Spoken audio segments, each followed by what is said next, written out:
Sir, I have allergic asthma, so can I join Merchant Navy? It is only seasonal. If that season it hampers or और there if are it is on ship, symptoms. suppose करो it's cold हाँ और आप Canada चले गए ship के ऊपर, then can be a big problem for वही you. वही है तो वैसे if there are limitations like this तो I would suggest कि better not to join. Don't वही tax your body. Okay, sir. Sir, if a person is not taking any thyroid medicine, but she is suffering from thyroid, and she joins Merchant Navy, will he be able to face any problems in future related to this disease? ये कोई कैसे बता सकता है? Thyroid has to be maintained, मतलब thyroid को control करना है विद मेडिसिन्स, तो वही है, you have to maintain it at any cost, तभी जाके आप जा सकते हो विद मेंटेन करना है थायराइड को. थायराइड को maintain.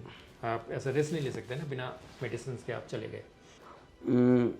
Can I join merchant navy with permanent food allergy? No.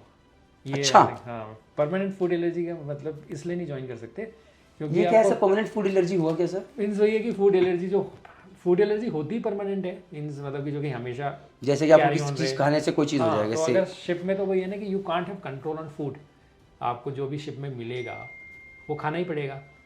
अब वही है कि कौन सी फूड एलर्जी है जो कि अवॉइड की जा सकती है, जो कि शिप में नहीं मिलता. से किसी को दूध से एलर्जी है, हाँ, तो अगर वो दूध के प्रोडक्ट्स जो है अवॉइड कर सके देन ही कैन ज्वाइन.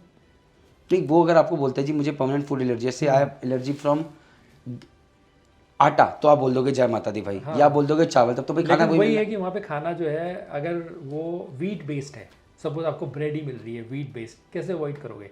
आपके लिए जो है शिप में सर्वाइव. तो how would you decide? My question as a doctor is how would you decide? वही कि उसका काउंसिल करके, क्योंकि मेरा तो वही है कि मुझे I still remember this question और मैंने नो बोला था इसके लिए, क्योंकि you can't survive with food allergies on ship, क्योंकि आपको खाना कैसे अवॉइड करोगे आप? अब इसमें आपको मालूम ही नहीं है कि उसमें क्या है, व्हाट इंग्रेडिएंट्स आर देयर जिससे वो बना है मील. जैसे कई बार मैंने सुना है लोगों से कि मुझे प्रॉन से एनर्जी है. हाँ.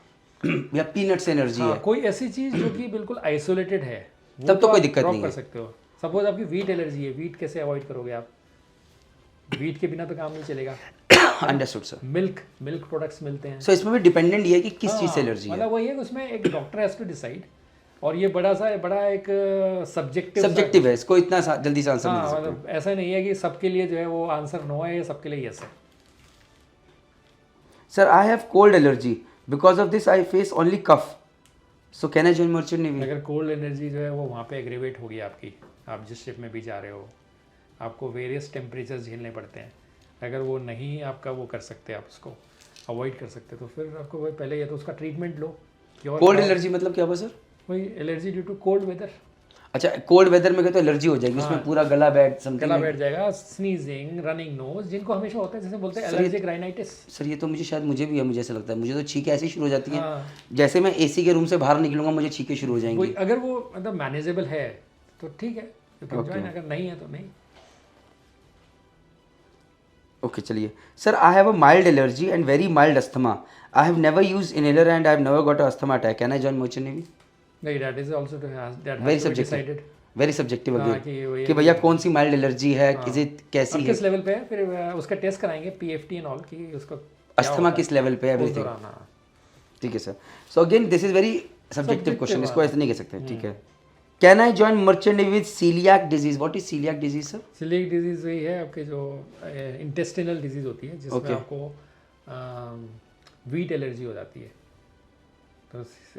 तो वो वीट फिर ये दिक्कत होगी, आप you can not avoid wheat on board ship, तो मुश्किल है. आप अगर सिर्फ चावल पे सर्वाइव कर सकते हो तो यू कैन गो, पर वही है कि बेटर नॉट टू गो. हाँ, बेटर नॉट टू गो. लेकिन आप इसे फेल करोगे नहीं करोगे, दैट इज, क्योंकि जब ये बच्चे ऐसे होते हैं ना, अभी तो कहेंगे नहीं मैं कर लूंगा, चावल में भी सर्वाइव कर लूंगा, मिले नहीं मिले मैं देख लूंगा. तो ऐसे केस में कंपनी आपसे क्या एक्सपेक्ट करती है और आप क्या? एक्चुअली ये वाली जो है सिलेक्ट डिजीज का एक्चुअली हम लोग तो टेस्ट करते ही नहीं. जो नॉर्मल मेडिकल्स होते हैं उसमें सिलेक्ट डिजीज का पता चलेगा भी नहीं आपको. ओके, तो आप मेडिकली फिट बोल दोगे, लेकिन अगर वो पूछेगा आपसे तो आप तब बताओगे कि यार ये मत जाने. अगर है तो better, because I take the history. सबसे पहले हिस्ट्री ली जाती है कि आपको कोई डिजीज तो नहीं है, तो वो उसको बताना होगा डॉक्टर को. But on basis of DG shipping medical you will not fail him. ये तो कंफर्म है सर? हाँ, वो क्योंकि उसमें कहीं भी सीलियाक डिजीज के बारे में नहीं लिखा हुआ. सीलियाक डिजीज के बारे में नहीं है, और आपको बेसिकली कोई चीज़ अवॉइड करनी है, है ना. वो आपको ऐसा नहीं है कि it will hamper your work. Understood sir. Hi everyone, जय हिंद, जय भारत, जय माता दी। Thank you for watching this video. अगर आपको और डिटेल्स जाननी है, there can be so many queries about medicals, how to join merchant navy के लिए। सो आई वुड रिकमेंड कि आप मर्चेंट नेवी डिकोडेड वेबसाइट पे जाएं, उसके बाद आप स्टार्ट एज अ बिगनर में जाएं। स्टार्ट एज अ बिगनर में जाएंगे, बहुत सारे कोर्सेज दे रखे हैं, फ्री कोर्सेज में जाएं। फ्री कोर्सेज के अंदर आपका एक कोर्स दिख जाएगा विच इज़ ये आ गया merchant navy medical guidance series.